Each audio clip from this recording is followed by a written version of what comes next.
വിവാഹം കഴിഞ്ഞതോടെ സത്യനാഥനും ഭൂമിക്കെതിരാവാണ്. എല്ലാവരെയും പറ്റിച്ചുകൊണ്ട് നീയല്ലേ എല്ലാവരും ചതിച്ചത്. എന്നെ നീ ഒരുപാട് പറ്റിച്ചു. അച്ഛാന്ന് വരെ നീ എന്നെ വിളിക്കാൻ ഞാൻ അനുവദിച്ചതല്ലേ. എന്നിട്ടും ആ അവസരം മുതലാക്കി അജയനെ നീ തട്ടിയെടുക്കല്ലായിരുന്നോ എന്ന് ചോദിക്കുമ്പോൾ ഭൂമി പറയുന്നുണ്ട്, അല്ല സാർ, അതൊന്നും സത്യമല്ല. അങ്ങനെയല്ല സംഭവിച്ചത്. വേണ്ട, നീ ഒന്നും പറയണ്ട. അഞ്ജന അവൾ പാവമായിരുന്നു. നിനക്കറിയാലോ, അച്ഛനില്ലാത്ത കുട്ടിയാ. കുഞ്ഞുനാൾ മുതലേ അവൾ ഞങ്ങളുടെ കൂടെയാ വളർന്നത്. ഇതുപോലെ നല്ലൊരു പെൺകുട്ടിയെ ഈ ലോകത്ത് കാണാൻ കിട്ടില്ല. അത് മാത്രമല്ല, അവളുടെ അച്ഛൻ്റെ മരണത്തിന് ഒരു തരത്തിൽ ഞാനും കാരണക്കാരനാ. അതുകൊണ്ടാണ് അവൾക്ക് ഇഷ്ടപ്പെട്ട ഈ വിവാഹം നടത്താമെന്ന് കരുതിയത്. നീ അത് നശിപ്പിച്ചു കളഞ്ഞു എന്ന് പറയുമ്പോൾ, സാർ, അതിന് ഞാനൊന്നും ചെയ്തില്ല. നീ ചെയ്തില്ലേ? നീ ഒരു തെറ്റും ചെയ്തിട്ടില്ലേ? കല്യാണം ഉറപ്പിച്ച അവന്റെ കൂടെ അവരുടെ കല്യാണത്തിന്റെ അതേ ദിവസം തന്നെ കല്യാണം കഴിച്ച് കയറി വന്നിട്ട് ഒന്നും അറിയാത്തവളെ പോലെ അഭിനയിക്കുക അല്ലേ? നീ അക്ഷരം മിണ്ടിപ്പോയത്, ഇറങ്ങിപ്പോയി എൻ്റെ വീട്ടിൽ നിന്ന് എന്ന് പറയുന്നുണ്ട്. ഭൂമി സത്യനാഥന്റെ അടുത്തേക്ക് പോയതായിരുന്നു, സത്യനാഥന്റെ വീട്ടിലേക്ക്. സാർ, ഞാൻ പറഞ്ഞത് ഒന്ന് കേൾക്കണം. വേണ്ട, നീ എന്തിനാ ഇങ്ങോട്ടേക്ക് വന്നത്? ഇവിടെ ഞാൻ മനസ്സമാധാനത്തോടെ ജീവിക്കുന്ന എൻ്റെ വീടായത്. മര്യാദയ്ക്ക് ഇറങ്ങി പോകുന്നുണ്ടോ? സാർ, ദയവ് ചെയ്ത് ഞാൻ പറഞ്ഞത് ഒന്ന് കേൾക്കാൻ കൂട്ടാക്കണം. വേണ്ട, ഒന്നും പറയണ്ട. നീ എൻ്റെ സഹോദരിയുടെ മരുമകളൊക്കെ ആയിരിക്കാം, പക്ഷേ അത് ഞങ്ങൾ ആരും അംഗീകരിച്ചിട്ടില്ല. അതുവരേക്കും നീ ഞങ്ങളുടെ ആരുമില്ല. മര്യാദയ്ക്ക് ഇവിടെ നിന്നിറങ്ങി പോകുന്നതായിരിക്കും നല്ലത്. അപ്പോഴേക്കും ഭൂമി അവിടുന്ന് കരഞ്ഞുകൊണ്ട് പുറത്തേക്ക് ഇറങ്ങാണ്. അടുക്കി വെച്ചിരുന്ന മദ്യക്കൊപ്പിൽ നിന്നും മദ്യം കുടിച്ചുകൊണ്ട് സത്യൻ അവിടെ തന്നെ ഇരിക്കുകയാണ്. സത്യൻ വീണ്ടും പഴയപടി കൂടി തുടങ്ങിയെന്നറിഞ്ഞുകൊണ്ട് ഭൂമിക്ക് വലിയ സങ്കടമാകുന്നുണ്ട്. ഭൂമി അങ്ങനെ അവിടെ നിന്നിറങ്ങി നേരെ പോണത് കടയിലേക്കാണ്. ഭൂമി കടയിലേക്ക് ചെല്ലുമ്പം ലക്ഷ്മി അവിടെ ജോലി ചെയ്തുകൊണ്ടിരിക്കുകയാണ്. അപ്പോഴേക്കും അങ്ങോട്ടേക്ക് അജയ് വരുന്നുണ്ട്. എന്താ ഭൂമി, മുഖമൊക്കെ വാടിയിരിക്കുന്നല്ലോ. നീ എന്താ ഇപ്പൊ കടയിലേക്ക് വന്നത്? ഇന്നലെ വന്നിട്ട് പോയതല്ലേ ഉള്ളൂ. അല്ല സാർ, ഞാൻ സത്യസാറിനെ കാണാൻ പോയിരുന്നു. അങ്കിളിനെയോ? എന്തിനാ? അങ്കിളിനോട് പണ്ട് ഞാനും ഭയങ്കര അറ്റാച്ച്മെന്റ് ആയിരുന്നല്ലോ. ഒരു വിധത്തിൽ പറഞ്ഞ് കുടിയൊക്കെ ഒന്ന് കുറച്ചു കൊണ്ടുവന്നതാ. പക്ഷേ ഇപ്പൊ വീണ്ടും കുടിയായി. അത് മാത്രല്ല, എന്നെ അവിടെ നിറക്കി വിട്ടു, കുറെ ചീത്ത പറഞ്ഞു. നീ ഒന്നും കാര്യാക്കണ്ട. സത്യനങ്ങള് ഒരു പാവവാ. നിനക്കറിയാലോ, ഭവാനിയുടെ ഹസ്ബൻഡ്, അതായത് എൻ്റെ അങ്കിളുടെ മരണത്തിന് കാരണം അദ്ദേഹമാണെന്നാണ് ഭവാനി ഞാൻ ഇപ്പോഴും പറഞ്ഞത്. അതിൻ്റെ ഒരു പ്രായശ്ചിത്തം എന്നാണോ എന്നെ കൊണ്ട് വിവാഹം കഴിപ്പിക്കാൻ അങ്കിള് നോക്കിയത്. അങ്കിളിൻ്റെ ആകപ്പാടുണ്ടെന്ന മകളെ കാണാതെ പോയല്ലോ. ഉണ്ടെങ്കിൽ എന്നെ കെട്ടിക്കാമെന്ന് എല്ലാവരും പറഞ്ഞിരുന്നു. പക്ഷേ ഭവാനി ആൻറ്റിയുടെ ഒരു സംതൃപ്തിക്ക് വേണ്ടിയാണ് ഈ വിവാഹത്തിന് പോലും അങ്കിള് കൂട്ടുന്നത്. ആ സമയത്ത് ഇങ്ങനെയൊക്കെ സംഭവിച്ചുകൊണ്ട് അങ്കിളിത്രയ്ക്ക് ദേഷ്യം. അതൊന്നും നീ കാര്യമാക്കണ്ട എന്ന് പറയാണ്. എങ്കിലും എനിക്ക് വല്ലാത്തൊരു വിഷമം. അദ്ദേഹത്തിനെ ഞാൻ അച്ഛനെ പോലെയാ കരുതിയത്. അത്ര സ്നേഹം ഉണ്ടായിരുന്നു എനിക്ക്. ഞാൻ പറഞ്ഞനുസരിച്ച് മദ്യപാനം പോലും കുറച്ചതാ.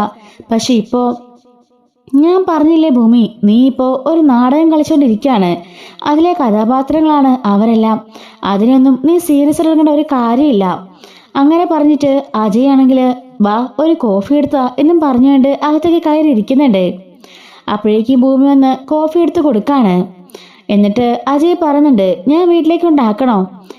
വേണ്ട, ദേനിൽ സ്കൂട്ടി ഉണ്ട്, ഞാൻ സ്കൂട്ടിക്ക് പോയിക്കോളാം എന്ന് പറയാണ്.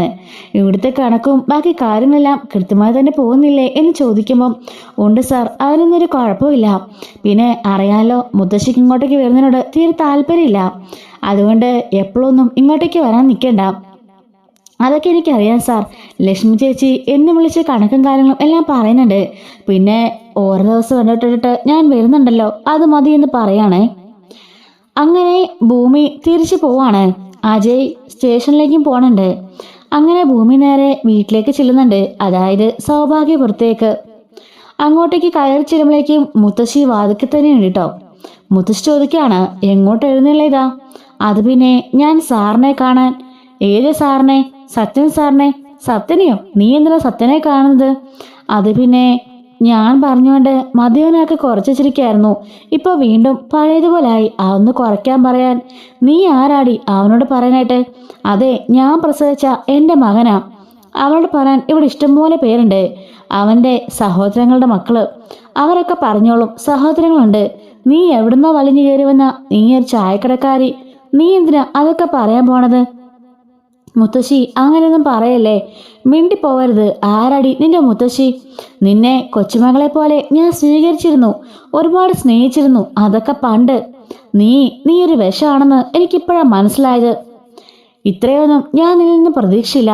ഇപ്പം മനസ്സിലായി നിന്റെ ഉള്ളിലെ വിഷം എന്താണെന്നുള്ളത്. അതുകൊണ്ടാ ഞാൻ പറഞ്ഞത് നിന്നെ ഒരിക്കലും ഞങ്ങൾക്ക് അംഗീകരിക്കാനാവില്ല എന്ന്. എന്നിട്ട് എൻ്റെ അഞ്ജനമ്മളുടെ കണ്ണീര് വീട്ടിൽ വീഴ്ത്തിയിട്ട് സുഖിച്ച് ജീവിക്കാന്ന് നീ വിചാരിച്ചെങ്കിലേ നിനക്ക് തെറ്റി. എത്രയും പെട്ടെന്ന് നീ ഈ താലിയും പറിച്ച് ഇവിടുന്ന് പോകും, നീ കണ്ടോ എന്ന് പറയുമ്പം മുത്തശ്ശി എന്താ മുത്തശ്ശി ഇങ്ങനെയൊക്കെ പറയുന്നത്? എന്താടി ഞാൻ പറഞ്ഞതിൽ എന്താ തെറ്റുള്ളത്? അപ്പോഴേക്കും അങ്ങോട്ടേക്ക് സംഗീത ഇറങ്ങി വരുന്നുണ്ട്. നിന്റെ താലി എത്രയും പെട്ടെന്ന് നീ തന്നെ വലിച്ചു പറിക്കും എന്ന് പറയുമ്പം അമ്മ എന്നെ വിളിക്കാണ്. എന്താടി ഞാൻ പറഞ്ഞതിൽ എന്താ തെറ്റ്? അമ്മേ, എന്തൊക്കെ പറഞ്ഞാലും അവരുടെ കല്യാണം കഴിഞ്ഞില്ലേ, ഇനി അങ്ങനെയൊക്കെ പറയാൻ പാടുണ്ടോ? ഒരു പെണ്ണിന് താലിയിലെ എല്ലാം എന്ന് ചോദിക്കാണ്. അതിന്റെ മഹത്വമൊന്നും ഇവളെപ്പോലുള്ളവർക്കൊന്നും അറിയില്ല. നമ്മുടെ ചെറുക്കനെ കൈയും കാലും കാണിച്ച് വശത്താക്കിയവളല്ലേ ഇവള്. ഇവൾക്കൊക്കെ എന്ത് യോഗ്യതയാ അത് പറയാനുള്ളത്? അമ്മേ പ്ലീസ് അങ്ങനെയൊന്നും പറയല്ലേ. ഭൂമി നീ കയറി വാ എന്നും പറഞ്ഞ് ഭൂമി അകത്തേക്ക് വിളിക്കാണ്. നീ ഒറ്റയൊരുത്തിയ സംഗീത ഇവൾക്ക് വളം വെച്ച് കൊടുക്കുന്നത്? ഇവൾ എവിടെ പോയിട്ട് വരാണെന്ന് ചോദിച്ചോ നീ? അവൾ പറഞ്ഞില്ലേ സത്യം ചേട്ടനെ കാണാൻ പോയതാണെന്ന്. പിന്നെ എന്താ? സത്യേട്ടനെ ഒന്നും പറയിപ്പിക്കരുത് എന്നെ കൊണ്ടെന്ന്. ഊര് തണ്ട് നടന്ന പട്ടീനെയൊക്കെ വിളിച്ച് വീട്ടിൽ കയറ്റിയിട്ട് ഛേ എന്ന് പറയാണ്. അപ്പോഴേക്കും ഭൂമി കരയുന്നുണ്ട്. സംഗീത അവൾ അകത്തേക്ക് കൂട്ടിക്കൊണ്ട് പോവാണ്. സാരമില്ല, മുത്തശ്ശി പറഞ്ഞൊന്നും കാര്യാക്കണ്ട. അല്ലെങ്കിലും ആ ഷോക്കിൽ നിന്നും ആരും റിക്കവർ ആയിട്ടില്ല. നിനക്കറിയാലോ, കല്യാണം വരെയായി നാടൊട്ടൊക്കെ വിളിച്ച് ഇത്രയും വലിയ തറവാട്ടിലെ ആളുകളാ, VIP കളും ബാക്കി എല്ലാരും വന്ന് കല്യാണം കൂടാൻ ഇരുന്നപ്പോഴാണ് നിങ്ങൾ ഇത്തരത്തിലൊരു പണി കാണിച്ചത്. പിന്നെ അവർക്കാർക്കെങ്കിലും ക്ഷമിക്കാനാവോ? അതും ഭൂമിയെ നേരത്തെ എല്ലാവർക്കും അറിയാമായിരുന്നല്ലോ. ഭൂമിയുടെ അച്ഛന്റെ മരണസമയത്ത് പോലും ഇവരെല്ലാം അവിടെ ഉണ്ടായിരുന്നു, ഞാനും. അതുപോലെ ഭൂമിയുടെ അമ്മയാണെങ്കിലോ കോലയാളി എന്നൊരു ലേബലും ഉണ്ട്. ആ സമയത്ത് ഭൂമി അജയം കെട്ടി കയറി വരുമ്പോ ആർക്കും അതൊക്കെ അംഗീകരിക്കാനാവുക? ഇപ്പറഞ്ഞ എനിക്ക് പോലും ഇതുവരെ അംഗീകരിക്കാനായിട്ടില്ല. പിന്നെ എൻ്റെ മകന്റെ ഭാര്യ എന്ന് പറഞ്ഞാൽ എനിക്കെൻ്റെ മകളെപ്പോലെ തന്നെയാ. അതുകൊണ്ടാണ് ഞാൻ ഭൂമി അക്സെപ്റ്റ് ചെയ്തത് എന്ന് പറയുന്നുണ്ട്. ഭൂമി ചോദിക്കാണ്, അമ്മേ എനിക്കൊരു സഹായം ചെയ്യോ? എന്ത് വേണം? അത് പിന്നെ ഞാനൊന്ന് കെട്ടിപ്പിടിച്ച് കരഞ്ഞോട്ടെ എന്ന് ചോദിക്കുമ്പം സംഗീത ഒന്നും മിണ്ടാ നിൽക്കുമ്പോഴേക്കും ഭൂമി കെട്ടിപ്പിടിച്ച് പൊട്ടിക്കരയുന്നുണ്ട്. അപ്പോഴേക്കും നമ്മുടെ സംഗീതയ്ക്കും അത് വല്ലാണ്ട് ഫീൽ ചെയ്യുകയും സങ്കടാകുകയും ചെയ്യാണ്. തിരിച്ച് ഭൂമിനെ കെട്ടിപ്പിടിച്ചിട്ട് ആശ്വസിപ്പിക്കുകയാണ്. മോളെ എന്ന് വിളിക്കുമ്പം അമ്മയെന്ന് വിളിച്ചുകൊണ്ട് വീണ്ടും കരയുന്നുണ്ട്. എന്താ മോളെ, എന്താ ഇത്? അമ്മേ, എൻ്റെ ഉള്ളില് ഒരു വലിയ സങ്കടക്കടലുണ്ട്. അതൊന്നും ആരും മനസ്സിലാക്കുന്നില്ല. എൻ്റെ അച്ഛൻ, എൻ്റെ അമ്മ, എനിക്ക് ഈ ലോകത്ത് അവര് മാത്രമേ ഉണ്ടായിരുന്നുള്ളൂ. എൻ്റെ അച്ഛൻ്റെ മരണത്തിനൊരിക്കലും എൻ്റെ അമ്മ കാരണക്കാരില്ലെന്ന് എനിക്കറിയാം. അതുപോലെ എൻ്റെ അമ്മ ഇപ്പോൾ ജയിലില്ല, അച്ഛനും ഇല്ല, ഒരനാഥയായി ഞാനിപ്പോ. ആ സമയത്താണ് ഇങ്ങനെയൊക്കെ സംഭവിച്ചു പോയത്. എന്നോട് ക്ഷമിക്കണം. എൻ്റെ മനസ്സിൻ്റെ വിഷമങ്ങളൊന്നും ആർക്കും അറിയില്ല. കേസ് നടത്തണം, എൻ്റെ അമ്മയെ രക്ഷപ്പെടുത്തണം, അത് മാത്രമാണ് എൻ്റെ മനസ്സിലെ ഏറ്റവും വലിയ ആഗ്രഹം എന്ന് പറയുന്നുണ്ട്. അങ്ങനെയൊക്കെ ആയിരുന്നല്ലേ ഭൂമി. അതിനിടയിൽ പിന്നെ എങ്ങനെയാ അജയുമായിട്ട് നീ സ്നേഹത്തിലായത്? അത് പിന്നെ സാർ വന്ന് എന്നോട് പറഞ്ഞു ഇഷ്ടമാണെന്ന്, അതുകൊണ്ടാ സമ്മതിച്ചത് എന്ന് പറയുമ്പോൾ ശരി ശരി ആയിക്കോട്ടെ, നീ അകത്തേക്ക് പോയി റെസ്റ്റ് എടുത്തോ എന്ന് പറയാണ്. അങ്ങനെ ഭൂമി അകത്ത് മുറിയിലേക്ക് ചെല്ലുന്നുണ്ട്. അവിടെ ബെഡിലേക്ക് പോയിരുന്നിട്ട് വീണ്ടും പൊട്ടിക്കരയാണ് കേട്ടോ. ഈ സമയത്ത് അജയാണെങ്കിൽ ഭൂമിയുടെ ഫോണിലേക്ക് കോൾ ചെയ്യുന്നുണ്ട്. എന്നിട്ട് ചോദിക്കാണ്, എന്താ അവിടെ നിങ്ങൾ പ്രശ്നമുണ്ടോ? ഇല്ല സാർ. എന്താ? അല്ല, അമ്മ ഇപ്പോ എന്നെ വിളിച്ചിരുന്നു. നീ ഭയങ്കര കരച്ചിലാണ്, നിന്നെ വിളിച്ചത് ആശ്വസിപ്പിക്കാൻ പറഞ്ഞു, അതുകൊണ്ട് വിളിച്ചതാ. അത് പിന്നെ മുത്തശ്ശി ഇങ്ങനെയൊക്കെ പറഞ്ഞിട്ട് അങ്ങനെയൊക്കെ പറയായിരുന്നു. അത് കണ്ടപ്പോൾ എനിക്ക് വലിയ സങ്കടമായി, അതുകൊണ്ടാ എന്ന് പറയുമ്പം അത് സാരമില്ല, മുത്തശ്ശിക്ക് നിങ്ങളുള്ള ദേഷ്യം കൊണ്ടാ, അതൊക്കെ ഇങ്ങ് മാറിക്കോളൂ, മുത്തശ്ശി പാവുക എന്ന് പറയുമ്പോൾ സാരില്ല സാർ, എനിക്കതൊന്നും കുഴപ്പമില്ല. ഞാൻ പറഞ്ഞല്ലോടോ, താനീ നാടകത്തിലെ വെറും നടി മാത്രമാണ്. അതുകൊണ്ട് ഇമോഷണൽ രംഗങ്ങളൊക്കെ തകർത്താനും അഭിനയിച്ചോ, അതുകൊണ്ടൊന്നും കുഴപ്പമില്ല എന്ന് പറയുമ്പം അഭിനയിക്കാനൊന്നും എനിക്ക് പറ്റില്ല സാർ. കാരണം ആ മുത്തശ്ശീനെ എൻ്റെ സ്വന്തം മുത്തശ്ശിയെ പോലെ ഞാൻ കണ്ടതാ. അങ്ങനെയുള്ളപ്പോൾ എനിക്ക് അവരുടെ മുമ്പിലേക്ക് അഭിനയിക്കാൻ കുറച്ച് ബുദ്ധിമുട്ടുണ്ടെന്ന് പറഞ്ഞുകൊണ്ട് ഭൂമി കരയുമ്പം അയ്യേ അതൊന്നും സാരില്ലടോ, ഞാൻ പറഞ്ഞല്ലോ എൻ്റെ നയനെ എത്രയും പെട്ടെന്ന് ഞാൻ കണ്ടെത്തും. ആ അഞ്ജലിയുടെ വിവാഹം ഒന്ന് കഴിയട്ടെ, അതോടുകൂടി ഇതെല്ലാം നമുക്ക് അവസാനിപ്പിക്കാം എന്ന് പറയുമ്പോൾ സാർ, അതിനു മുമ്പ് എൻ്റെ അമ്മയെ പുറത്തിറക്കിയില്ലേ? തനിക്ക് ഞാൻ വാക്ക് തരാണ്, എത്രയും പെട്ടെന്ന് തൻ്റെ അമ്മേനെ നമ്മൾ പുറത്തിറക്കും എന്ന് പറയാണ്. അങ്ങനെ അജയ് ഫോൺ കിട്ടാക്കുന്നുണ്ട്. ഭൂമിയാണെങ്കിലോ ആകെപ്പാടെ ടയേർഡായിട്ടിരുന്ന് കരയാണ്. അതിനുശേഷം ഭൂമി കുളിയെല്ലാം കഴിഞ്ഞിട്ട് പുറത്തേക്ക് ഇറങ്ങി വരുന്നുണ്ട്. അങ്ങനെ പുറത്തേക്ക് ഇറങ്ങി വന്ന് അടുക്കളയിലേക്ക് വന്ന് ചായ ഇടാൻ നോക്കുകയാണേ. അപ്പോഴേക്കും അങ്ങോട്ടേക്ക് അഞ്ജന കയറി വരുന്നുണ്ട്. എന്താണ് ഇവിടെ എന്ന് ചോദിക്കുമ്പം, എന്താ നിനക്ക് കണ്ണു കാണില്ലേ? ഞാൻ ഒരു ചായ ഉണ്ടാക്കാൻ വന്നതാ. ഓ, ചായയൊക്കെ കുടിച്ച് ഇവിടെ സുഖ ജീവിതമാണല്ലോ. ചായ ഇട്ട് കണ്ടവന് കൊടുത്തോണ്ടിരുന്ന ചായക്കടക്കാരിക്കിപ്പോ എന്ത് വേണം? സൗഭാഗ്യപുരം എന്ന മണിമാളികയില് സുഖ ജീവിതമല്ലേ എന്ന് പറയുമ്പം, ദേ, എനിക്കാരോടും വഴക്കുണ്ടാക്കാനോ ബഹളുണ്ടാക്കാനോ ഒന്നിനും യാതൊരു ഇൻട്രസ്റ്റ് ഇല്ല. ഞാൻ ചായ ഉണ്ടാക്കി കുടിച്ചിട്ട് ഞാനങ്ങ് പൊയ്ക്കോളാം. നീ ഇനിയുടെ ചായ ഇടണ്ടേ എന്ന് പറയുമ്പം, മാറി നിൽക്ക് എന്ന് പറയാണ്. അപ്പോഴേക്കും എന്നിട്ട് ഭൂമിയാണെങ്കിലോ പാൽ കവർ പൊട്ടിച്ച് സോസ് പാനിലേക്ക് ഒഴിച്ചുകൊണ്ടിരുന്നപ്പോഴേക്കും ആ സോസ് പാൻ എടുത്ത് തട്ടിക്കളയാണ് കേട്ടോ അഞ്ജന. ഡീന്നും പറഞ്ഞുകൊണ്ട് അവളുടെ നേരെ കയ്യോങ്ങാണ് ഭൂമി. ഇതും കണ്ടുകൊണ്ട് അങ്ങോട്ടേക്ക് മുത്തശ്ശിയും ഭവാനിയും സംഗീതം വരുന്നുണ്ട്. സംഗീതം ഞെട്ടി വാഹപൊത്തി ഇങ്ങനെ നിൽക്കുകയാണേ. ഭവാനിയും മുത്തശ്ശിയും ദേഷ്യം കൊണ്ട് ഇങ്ങനെ കടിച്ചു കൊല്ലാൻ നിൽക്കുന്നതിൽ നിൽക്കുകയാണ്. അപ്പോഴേക്കും ഇവരെ കണ്ടപ്പോൾ ഭൂമി കൈ താക്കുന്നുണ്ട്. അപ്പോഴേക്കും, എന്തിനാണ് നീ കൈ താത്തത്? അടിക്കടി, ധൈര്യം ഉണ്ടെങ്കിൽ എന്നെ അടിക്കടി എന്ന് പറഞ്ഞുകൊണ്ട് അഞ്ജന നിൽക്കാണ്. അപ്പോഴേക്കും സംഗീത അങ്ങോട്ടേക്ക് വന്ന്, എന്താ മോളെ, എന്താ പ്രശ്നം? അമ്മേ, ഞാനൊന്നും ചെയ്തില്ല. ഞാൻ ചായ വെക്കാൻ വേണ്ടി സോസ് പാനിലേക്ക് പാലൊഴിക്കായിരുന്നു. എന്നെ വന്ന് കുറേ ചീത്ത പറഞ്ഞിട്ട് ചായ വെക്കണമെന്ന് പറഞ്ഞ് തട്ടിക്കളഞ്ഞു. അതുകൊണ്ടാ ഞാൻ എന്ന് പറയുമ്പോൾ, അതുകൊണ്ട് നീ എൻ്റെ മോളെ അടിക്കുവോടി എന്ന് ഭവാനി ചോദിക്കാണ്. മുത്തശ്ശി പറയാണ്, അതാ ഞാൻ പറഞ്ഞത്, വഴിയിൽ കൂടി വന്ന പട്ടിക്കൊക്കെ വീട്ടിനകത്ത് സ്ഥാനം കൊടുത്താലേ ഇങ്ങനെയൊക്കെ സംഭവിക്കും. നിനക്കാരാടി എൻ്റെ കൊച്ചുമോൾ അടിക്കാൻ അവകാശം നൽകിയത്? ഇതേ എൻ്റെ കൊച്ചുമോളാ. അത് കഴിഞ്ഞിട്ടേ ഉള്ളൂ നീയൊക്കെ വലിഞ്ഞു കയറുമെന്ന് നിനക്കൊക്കെ ഇത്ര ഗർവോ എന്ന് ചോദിക്കാണ്. അപ്പോൾ ഭൂമിയൊന്നും മിണ്ടുന്നില്ല. മുത്തശ്ശി, ഞാൻ അവൾ ആ ചായ തട്ടി കളഞ്ഞതുകൊണ്ടാ ഞാനെന്ന് പറയുമ്പം, മിണ്ടിപ്പോവരുത് നീ. എൻ്റെ കൈ നിന്റെ കവളത്ത് വീഴാതിരിക്കാൻ നീ ശ്രദ്ധിച്ചോ. എൻ്റെ കൊച്ചുമോളുടെ ദേഹത്തെങ്ങാണം നീ കൈ വെച്ചിരുന്നെങ്കിൽ ഇപ്പൊ അടുത്തടി നിന്റെ കവളത്തിരുന്നേനെ എന്ന് പറയുന്നുണ്ട്. സംഗീത പറയാണ്, അമ്മേ, അത് പിന്നെ അവള് പാല് തട്ടി കളഞ്ഞോണ്ടല്ലേ. ഇത് അവളുടെ വീടാ, എന്തു ചെയ്യണമെന്ന് അവക്കറിയാം. സംഗീത, നീ പറയണ്ട. നിന്റെ മകന്റെ ഭാര്യയൊക്കെ അതൊക്കെ പുറത്ത്. ഇവിടെ ഒന്നും ഞങ്ങൾ സമ്മതിക്കില്ല. ഞങ്ങൾ ആരും ഇതുവരെ അവളെ അംഗീകരിച്ചിട്ടുമില്ല. അതുകൊണ്ട് അവൾ ഞങ്ങളുടെ ഈ വീട്ടിലെ മരുമകളൊന്നുമല്ല. ആ കാര്യം ഇടയ്ക്ക് നിന്റെ മരുമകളെ നീ ഓർപ്പിച്ചേരെ. എവിടെയോ ചായക്കട നടത്തി നടന്ന ഒരു തെരുവ് തണ്ടിയാണ് ദാ ഇവൾ. അത് മാത്രല്ല, അവളുടെ തന്തയെ കൊന്നിട്ട് തള്ള ജയിലിൽ വാ. ഇവരൊക്കെ എത്രക്കാരാണെന്ന് ആർക്കറിയാം എന്ന് മുത്തശ്ശി പറയുമ്പോൾ, വിഷമത്തോടെ ഭൂമിയോടെ ചങ്ക പൊട്ടി കരയുമ്പോൾ, മുത്തശ്ശി ഇങ്ങനൊന്നും പറയില്ലേ എന്ന് ഭൂമി പറയുമ്പോൾ, മിണ്ടിപ്പോയത് നീ, ഒരക്ഷരം നീ മിണ്ടരുത്. നിന്നെ എനിക്ക് മനസ്സിലായതാടി. നിന്റെ അമ്മ നിന്റെ അച്ഛനെ കൊല്ലുന്ന സമയത്ത് ഞാനുണ്ടായിരുന്നു അവിടെ നിന്റെ അമ്മ പറഞ്ഞത് ഞാൻ കേട്ടതാ. മദ്യപിച്ച് നിങ്ങളെ എനിക്കിനി വേണ്ട, ഞാൻ നിങ്ങളെ കൊല്ലാൻ പോവാണെന്ന്. എന്നിട്ട് അമ്മ നിരപരാധിയാണ് പോലും. ആ അമ്മയുടെ മകളില്ലേടി നീ. ഇതല്ല ഇതിലപ്പുറവും കാണിക്കും. ഭൂമി കൈ ധരിച്ചുകൊണ്ട് കണ്ണടച്ചു പിടിച്ച് കരഞ്ഞുകൊണ്ടേ നിൽക്കാണ്. അപ്പോഴേക്കും സംഗീത പറയുന്നുണ്ട്, അമ്മേ മതി, നിർത്ത് പ്ലീസ് എന്ന് പറയുമ്പോഴേക്കും ഭൂമി കരഞ്ഞുകൊണ്ട് അടുക്കള നിറങ്ങി പുറത്തേക്ക് ഓടുന്നുണ്ട്. കൃത്യം പോയി മുട്ടി വീഴുന്നത് അജയുടെ നെഞ്ചത്തേക്കായിരിക്കും. അജയ് അപ്പോഴേക്കും ജോലിയും കഴിഞ്ഞ് കയറി വരുന്ന വരവായിരിക്കും കേട്ടോ.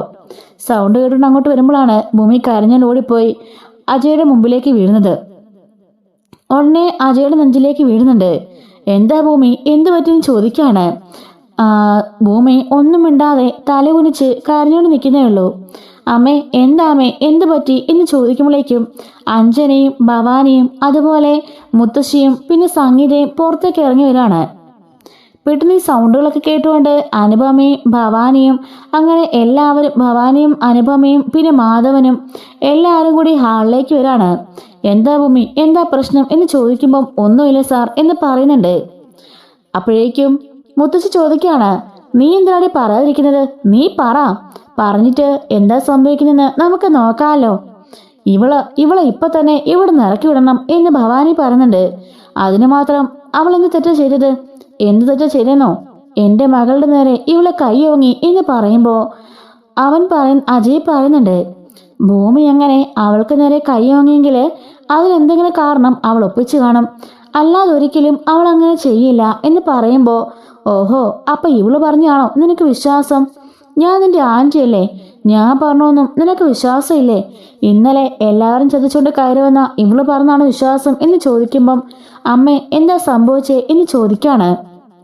മോനെ, ഭൂമിയിൽ ചായ വെക്കാനായിട്ട് അടുക്കളയിൽ കയറിയതാ. സോസ്പാനിലേക്ക് പാലൊഴിച്ചപ്പോ അവള് ചായ കുടിക്കണ്ട എന്ന് പറഞ്ഞുകൊണ്ട് അഞ്ജന വന്ന് ബഹളം വെച്ചു. അവള് ചായക്കാരിയാണെന്നും ഈ വീട്ടിൽ റാണിയെപ്പോൾ വീഴാൻ സമ്മതിക്കില്ലെന്നും പറഞ്ഞുകൊണ്ട് ആ ചായ ആ പാല് തട്ടി തെറിപ്പിച്ചു എന്ന് പറയുന്നുണ്ട്. ആ ദേഷ്യത്തിലാണ് ഭൂമി അടിക്കാൻ കയ്യോങ്ങിയത് എന്ന് പറയുമ്പോൾ അതില് ഒരു തെറ്റുമില്ല. ഭൂമിക്ക് ഇവിടെ ആഹാരം കഴിക്കാനുള്ള എല്ലാ റൈറ്റ്സും ഉണ്ട്. ഉണ്ടാക്കാനും ഈ വീട്ടില് ബാക്കി എല്ലാവരും പെരുമാറാനും എല്ലാ അവകാശവും ഉണ്ട് എന്ന് പറയാണ്. ഭൂമി ഞാൻ താലിയിരിക്കണമെന്ന എൻ്റെ ഭാര്യയാണ്. അവക്ക് ഇവിടെ അഞ്ജനയ്ക്കും അമ്മയ്ക്കും എനിക്കുള്ള എല്ലാ അവകാശവും എൻ്റെ ഭാര്യയ്ക്കുണ്ട്. ഇല്ലെങ്കിൽ ഈ നിമിഷം തന്നെ പറഞ്ഞോ, ഞാൻ എൻ്റെ ഭാര്യയും കൊണ്ട് ഇവിടുന്ന് പോയിക്കോളാം എന്ന് പറയാണ്. എൻ്റെ മോളുടെ നേർക്ക് കൈ ഓങ്ങിയത് തെറ്റല്ലേ അജയ് എന്ന് മുത്തശ്ശി ചോദിക്കുമ്പോൾ, മുത്തശ്ശി, ഞാനും മുത്തശ്ശിയുടെ കൊച്ചുമോനാ. എൻ്റെ ഭാര്യയാണ് അവള്. എനിക്കുള്ള അതേ പ്രാധാന്യവും അതേ വിലയും മുത്തശ്ശി അവക്ക് നൽകണം. അതുപോലെ അഞ്ജലിക്കുള്ള അതേ സ്ഥാനം തന്നെ ഇവിടെ ഭൂമിക്ക് ഉണ്ടെന്ന് പറയുമ്പോൾ, ഇല്ലടാ, അതിനെ ഒരിക്കലും സമ്മതിക്കില്ല. വലിഞ്ഞു കയറി വന്ന ഇവക്ക് ഒരിക്കലും എന്നെ സ്ഥാനം കൊടുക്കില്ല. ഇവളെ സ്വന്തം കൊച്ചുമോളെ പോലെ ഞാൻ സ്നേഹിച്ചതാ. എന്നിട്ട് എന്നെ ചതിച്ചുകൊണ്ടല്ലേ അവളിങ്ങോട്ടേക്ക് കയറി വന്നത്. അതുകൊണ്ട് ഒരിക്കലും അവൾക്ക് ആ സ്ഥാനം ഞാൻ നൽകില്ല എന്ന് പറയുമ്പം, വേണ്ട അമ്മ, മുത്തശ്ശിയുടെ മനസ്സിൽ സ്ഥാനം കൊടുക്കണ്ട. പക്ഷെ ഈ വീട്ടില് അവൾക്ക് ആ സ്ഥാനം കൊടുത്തിരിക്കണം. ഈ വീട്ടിൽ എല്ലായിടത്തും കയറാനും എല്ലാം എടുക്കാനും എല്ലാം ഉള്ള അവകാശവും അവക്കുണ്ട്. അതില്ലെന്ന് എനിക്ക് തോന്നിയ ആ നിമിഷം തന്നെ അമ്മയും കൂട്ടി എൻ്റെ ഭാര്യയും കൂട്ടി ഞാനിവിടെ നിറങ്ങും എന്ന് പറയുമ്പോൾ ഭവാനി പറയാണ്, എൻ്റെ മോളെ അവൾ തല്ലാൻ പോയത് കുഴപ്പമില്ലടാ എന്ന് ചോദിക്കുമ്പോൾ അഞ്ജനയുടെ അഹങ്കാരത്തിന് അത് വേണം. ഒന്നല്ല 1000 കിട്ടിയാലും ആനയുടെ മോൾ പഠിക്കില്ല എന്ന് പറയുമ്പം ദേഷ്യം കൊണ്ട് ഭവാനി അവിടെ കൈ ഇങ്ങനെ ചുരുട്ടി പിടിച്ചുകൊണ്ട് നിൽക്കാണ്. അപ്പോഴേക്കും മുത്തശ്ശി പറയുന്നുണ്ട്, എടാ, എന്തെങ്കിലും പറഞ്ഞെങ്കിലേ നീ എന്നോട് പറഞ്ഞോ, ഞാനാ ഇവളെക്കുറിച്ച് മോശം പറഞ്ഞത്. അപ്പോഴേക്കും ഭൂമിയെ ചേർത്ത് പിടിച്ചുകൊണ്ട് അതേ ചോദിക്കാണ്, എന്താ മുത്തശ്ശി പറഞ്ഞത്? അത് പിന്നെ എന്ന് പറയുമ്പം, അമ്മേ, മുത്തശ്ശി എന്താ ഇവളെക്കുറിച്ച് പറഞ്ഞേ? അല്ല, അവളുടെ അമ്മയല്ലേ അച്ഛനെ കൊന്നത്, അതുകൊണ്ട് അമ്മയുടേത് സ്വഭാവമായിരിക്കും. ഈ സ്വഭാവമേ അവളെ കാണിക്കുള്ളൂ എന്നൊക്കെ പറഞ്ഞുകൊണ്ടാ ഭൂമിനെ പറഞ്ഞത് എന്ന് പറയുമ്പം, അതേടാ, ഞാൻ അങ്ങനെ പറഞ്ഞു. എന്താണ് അതിൽ തെറ്റുള്ളത്? ഞാൻ അന്നവിടെ നേരിട്ട് കേട്ടതാ. ഇവളുടെ അമ്മ ഇവളുടെ തന്തേനെ കൊല്ലൂന്ന് പറയുന്നതും ഈ കത്തി കൊണ്ട് നിങ്ങളെ കുത്തിക്കൊല്ലാൻ പോവാന്ന് പറഞ്ഞതും അവിടെ ഭയങ്കര ബഹളം കേട്ട ആ നിമിഷം തന്നെയാണ് ആ അച്ഛൻ വീണ് മരിച്ചത്. അതുകൊണ്ടല്ലേ ഇവളുടെ അമ്മനെ അറസ്റ്റ് ചെയ്തത്. ഞാൻ പറഞ്ഞത് തെറ്റാണോ ചോദിക്കുമ്പം, അതെ, മുത്തശ്ശി പറഞ്ഞത് തെറ്റ് തന്നെയാ. ഭൂമിയുടെ അമ്മ അംബികയല്ല ആ കൊലപാതകം ചെയ്യുന്നുള്ള കാര്യം ഞങ്ങൾക്ക് ഉറപ്പാണ്. അതിനിടയിൽ എന്തോ ഒരു സംഭവിച്ചിട്ടുണ്ട്. ആരുടെയോ ഒരു കള്ളക്കളി നടന്നിട്ടുണ്ട്. അതാരാണെന്ന് എത്രയും പെട്ടെന്ന് ഞാൻ കണ്ടെത്തും. അതിന്റെ അന്വേഷണത്തിനാണ് ഞാൻ. അത് അന്വേഷിച്ച് കണ്ടുപിടിക്കട്ടെ അവരെ ഞാൻ. പിന്നെ പുറലോകം കാണിക്കില്ല എന്ന് പറയുമ്പം ഭവാനി അതിയായിട്ട് ഒന്ന് പേടിക്കുന്നുണ്ട്. എടാ, അതൊക്കെ നീ പറഞ്ഞ ന്യായല്ലേ? സത്യം എന്താണെന്നേ ഞങ്ങൾക്ക് എല്ലാവർക്കും അറിയാം. അല്ലെങ്കിൽ തന്നെ തന്തയും ചത്ത് തള്ള ജയിലിൽ വരിക്കുന്ന ആ ചുരുങ്ങിയ സമയം കൊണ്ട് ഇവളെ നിന്നെ വളച്ചുകൊണ്ട് ഈ വീട്ടിലേക്ക് കയറി വരുവാടാ. ആ ഒരു കാര്യം മാത്രം ചിന്തിച്ചാൽ മതിയല്ലോ. ഇവളുടെ ക്യാരക്ടർ, ഇവളുടെ സ്വഭാവം എന്താണെന്നുള്ളത്. വെറും 2 ആഴ്ച കൊണ്ടല്ലേടാ ഇവള് നിന്റെ കൂടെ ഇങ്ങോട്ടേക്ക് കയറി വന്നത്. അപ്പോ ഇവളുടെ മനസ്സിലിരിപ്പ് എന്താണെന്ന് നമുക്ക് മനസ്സിലാക്കാലോ. ഈ വീട്ടിലേക്ക് വന്ന് ഇവിടുത്തെ സൗകര്യങ്ങളും ഈ വീട്ടിലെ സ്വത്തും പണവും എല്ലാം കണ്ടുകൊണ്ടല്ലേ ഇവള് നിന്റെ പിന്നാലെ വന്ന് നിന്നെ മയക്കിയെടുത്തത്. ഇതേ മുത്തശ്ശി, ഞാനൊരു കാര്യം പറയാം. ഭൂമി ഒരിക്കലും ഒന്നിനും സമ്മതിച്ചില്ലായിരുന്നു. ഞാനാ ഭൂമിയെ നിർബന്ധിച്ചത്. അതുകൊണ്ട് അവളെ കുറ്റപ്പെടുത്താൻ ആരും വരണ്ട. എന്റെ അഞ്ജന മോളെ ഇതുപോലെ പവിഴം പോലത്തെ ഒരു കുഞ്ഞിനെ ഉപേക്ഷിച്ചിട്ട് ഇതുപോലൊരു തെരുവ് തണ്ടിയെ കെട്ടിക്കൊണ്ട് ഇങ്ങോട്ട് വന്നല്ലോടാ ഇനി മുത്തശ്ശി ചോദിക്കുമ്പം, മുത്തശ്ശിയാണെന്നും ഞാൻ നോക്കില്ലെന്നും പറഞ്ഞ് കൈ ചൂണ്ടുകയാണ്. ഓഹോ, നീയപ്പോ നിന്റെ ഭാര്യയ്ക്ക് വേണ്ടി എന്റെ നേരെ കൈ ചൂണ്ടിയല്ലേ? നാളെ നീനെ അടിക്കാനും മടിക്കില്ലല്ലോ എന്ന് പറയുമ്പം, മുത്തശ്ശി പ്ലീസ് വേണ്ട. ഭൂമിയെ ആരൊന്നും പറയരുത്. അവളുടെ ക്യാരക്ടർ എന്താണെന്ന് നിങ്ങൾക്ക് ആർക്കും അറിയില്ല. ഇതുപോലൊരാളെ കിട്ടാൻ പുണ്യം ചെയ്യണം എന്ന് പറയുമ്പോൾ പിന്നെ പുണ്യം. എൻ്റെ അഞ്ജനമോളെ പോലെ ഒരാളെ കിട്ടാൻ വേണ്ടാണ്ട പുണ്യം ചെയ്യാൻ എന്ന് പറയുമ്പം അഞ്ജനമോള് ഭൂമി അതിങ്ങോട്ട് കാണിക്ക് എന്ന് പറയുമ്പം സാർ വേണ്ട എന്ന് പറയാണ്. നിന്നോട് തരാനല്ലേ പറഞ്ഞേ എന്ന് ചോദിച്ചുകൊണ്ട് ഭൂമിയുടെ ഫോൺ പിടിച്ചു മേടിക്കുകയാണ്. എന്നിട്ട് അജയ് നമ്മുടെ ഭൂമിയുടെ ഫോണിൽ നിന്നും ആ ഒരു വീഡിയോ എല്ലാവരെയും കാണിച്ചു കൊടുക്കാൻ വേണ്ടി ടി വിയിലേക്ക് കണക്ട് ചെയ്യുന്നുണ്ട്. അപ്പോഴേക്ക് ഹാളിലേക്ക് എല്ലാവരും വരുന്നുണ്ടേ.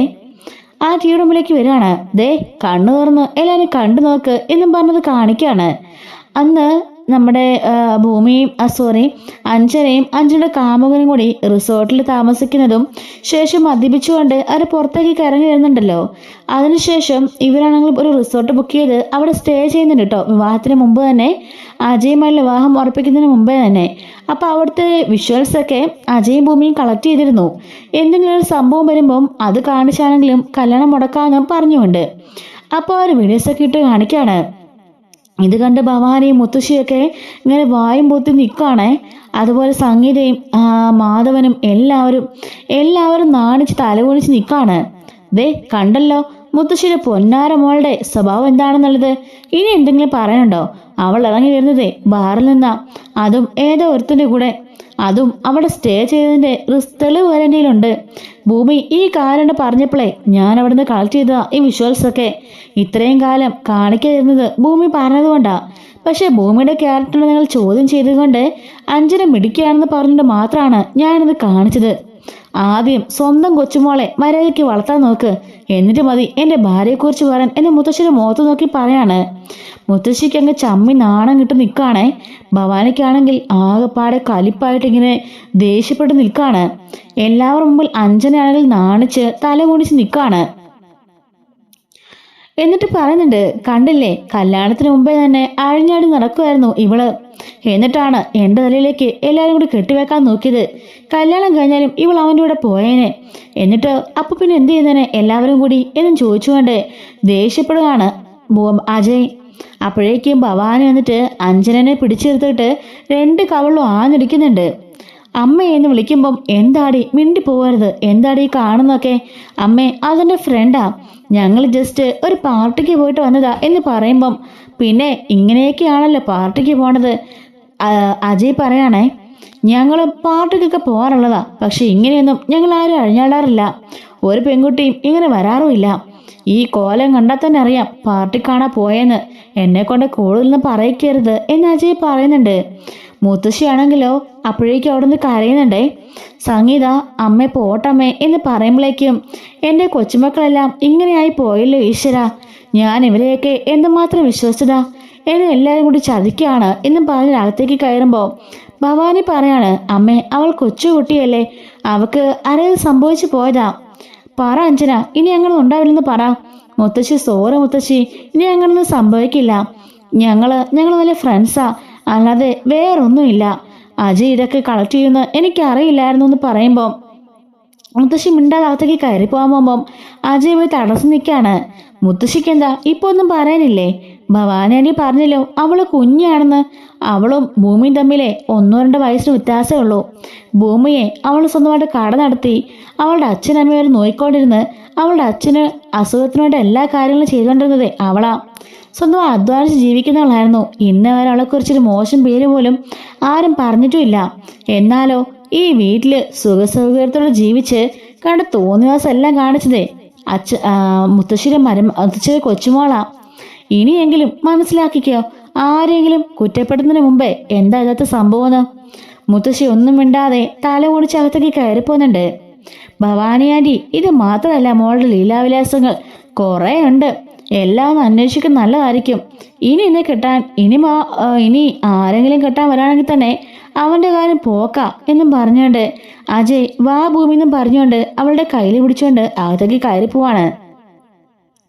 സംഗീത അപ്പം ഭവാനോട് വന്നിട്ട് പറയാണ്, എന്തായാലും എൻ്റെ അജയമോൻ രക്ഷപ്പെട്ടു, അല്ലെങ്കിൽ ഇതൊക്കെ ഞങ്ങൾ സഹിക്കേണ്ടി വരില്ലായിരുന്നോ? ഒരു കയ്യിൽ ബിയർ കുപ്പിയും മറ്റേ കയ്യിൽ ഏതോ ഒരുത്തനും. അതുപോലെ എന്തൊക്കെയാ ഇത് കാണിച്ചു കൂട്ടുന്നത്? അനുപമേ അത് പോയി നിർത്തിവെക്ക് കാണാൻ തന്നെ അറപ്പാവുന്നു എന്നും പറഞ്ഞുകൊണ്ട് സംഗീതത്തേക്ക് കയറിപ്പോവാണ്. അനുഭവം പോയിട്ട് TV ഓഫ് ചെയ്യുന്നുണ്ട്. മാധവനും മിണ്ടാതെ അകത്ത് കയറി പോവാണ്. അപ്പോഴേക്കും അഞ്ജനയോട് ഭവാനി ചോദിക്കാണ്, എല്ലാം നശിപ്പിച്ചപ്പോ നിനക്ക് സമാധാനമായില്ലേ അമ്മേ? അത് പിന്നെ ഞാൻ ആരടി അവൻ എന്ന് ചോദിക്കാണ്. ഒന്നും മിണ്ടാതെ തലമുളിച്ച് നിൽക്കുമ്പോൾ സത്യം പറടി, ആരടി അവൻ? അത് പിന്നെ ഞാൻ എൻ്റെ കാമുകനാ. ഓഹോ, അപ്പൊ അതൊക്കെ ഉണ്ടായിരുന്നോ? എന്നിട്ട് നീ എന്താ അതിനെക്കുറിച്ചൊന്നും പറയാഞ്ഞത്? അമ്മേ, അത് പിന്നെ അജയുമായിട്ടുള്ള വിവാഹം ഉറപ്പിച്ചപ്പോൾ ഞങ്ങൾ ആ ബന്ധമൊക്കെ അങ്ങ് ഉപേക്ഷിക്കാൻ തീരുമാനിച്ചതാ. പക്ഷെ അതിനിപ്പുറമാണ് ഇതൊക്കെ സംഭവിച്ചു പോയത്. മിണ്ടിപ്പോകരുത് നീ. ഇനി ഈ കുടുംബത്ത് നിനക്ക് എന്തെങ്കിലും വിലയുണ്ടോ? അജയും ഭൂമിയും തമ്മിൽ പിരിഞ്ഞാല് നിന്നെ കൊണ്ട് കെട്ടിക്കാന്ന് പറഞ്ഞിരുന്നല്ലേ മുത്തശ്ശി? ഇനി ഇത് സമ്മതിക്കുന്ന നിനക്ക് തോന്നുന്നുണ്ടോ? ആ മാധവനും ആ സംഗീതയും അതിന് സമ്മതിക്കുന്ന നിനക്ക് തോന്നുന്നുണ്ടോ? അവനായിരുന്നു നമ്മളുടെ ലക്ഷ്യം. ആ അജയ്, എല്ലാം നീ കുളം തോണ്ടിയില്ലേ? ഛേ എന്ന് പറയുമ്പോ അമ്മേ, മിണ്ടിപ്പോരും നീ. ഇറങ്ങിപ്പോയിക്കോണം. എങ്ങോട്ടെന്ന് വെച്ചാല് എൻ്റെ എല്ലാ സ്വപ്നങ്ങളും തകർത്തത് നീ ഒറ്റയെടുത്തിയാ. ഇത്രയും കാലം ഞാൻ കണ്ടുകൂട്ടിയ സ്വപ്നങ്ങള്, എൻ്റെ ആഗ്രഹങ്ങള് എല്ലാം നശിപ്പിച്ച് കളഞ്ഞില്ല നീ ഒറ്റ സെക്കൻഡ് കൊണ്ട് എന്ന് പറഞ്ഞുകൊണ്ട് അകത്തേക്ക് കയറിപ്പോവാണ്. അഞ്ജനയാണെങ്കിലോ ഛേ എന്ന് പറഞ്ഞുകൊണ്ട് അവിടെ നിൽക്കുന്നുണ്ട്. അങ്ങോട്ടേക്ക് നമ്മുടെ അനുഭവം വരുന്നുണ്ടേ. അനുഭവം വന്നിട്ട് അവളോട് പറയാണ്, എങ്കിലും നീ ഇത്രയ്ക്ക് ഫ്രോഡാണെന്ന് ഞാൻ അറിഞ്ഞില്ല കേട്ടോ. എന്താ അനുപമ ഇത്? നിനക്കും ഇല്ലായിരുന്നു കാമുകന്മാര്? ഉണ്ടായിരുന്നു, എല്ലാവർക്കും കാണും. പക്ഷെ ഇതുപോലൊന്നും ഇല്ല. ഞങ്ങളൊന്നും കല്യാണത്തിന് മുമ്പ് ഹോട്ടലിൽ പോയി മുറിയെടുക്കുവോ ഇതുപോലെ വെള്ളമടിച്ച് അലമ്പാക്കുകയൊന്നും ചെയ്യാറില്ല. ഛേ, കുടുംബത്തിന് തന്നെ ചീത്തപ്പേരാക്കിയല്ലോ നീ എന്നും പറഞ്ഞ് അനുപമയും കയറിപ്പോവാണ്. അഞ്ജനയ്ക്ക് ആകെപ്പാടെ ദേഷ്യവും ഭൂമിയോട് ഭയങ്കര ദേഷ്യവും കലിപ്പും വാശിയും ഒക്കെ ആവുകയാണ് കേട്ടോ. ഇതുപോലെ വരാൻ വന്ന സ്റ്റോറീസൊക്കെ നമ്മുടെ ചാനലിൽ എല്ലാ ദിവസവും നമ്മളിനി അപ്ലോഡ് ചെയ്യുന്നതായിരിക്കും കേട്ടോ. മിസ്സാവാതിരിക്കാൻ ചാനൽ മറക്കാതെ സബ്സ്ക്രൈബ് ചെയ്യുകയും വീഡിയോ ഇനിയും തുടർന്ന് കാണാൻ ഹൈപ്പ് ചെയ്യുകയും ചെയ്യണേ. Thanks for watching.